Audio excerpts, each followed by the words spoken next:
We're anticipating to do as well as we have with our online casino poker products. We've taken a fairly significant market share. We're very happy with the success of PlayNow.com, and we anticipate the same sort of participation from a sports perspective. There's probably somewhere in the neighborhood of $60 to $80 million that's being wagered on a yearly basis, and we anticipate to take a nice piece of that market share in the future.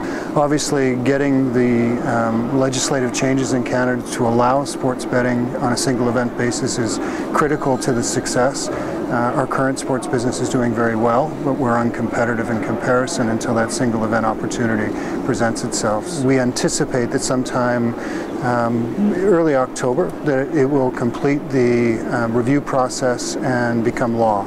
So we'll be in a position to be able to action it, I'm hopeful, before Christmas this year. Our expectations are that the sports leagues like the NHL, NFL will have some element of challenge against it, but they're very anti-sports gaming, but it exists today. And I believe very strongly that in a regulated market that we're going to have more control, be able to create an element of confidence for these leagues that with the controls and the regulations that we have, that there won't be any sort of threats to their businesses from an illegal perspective.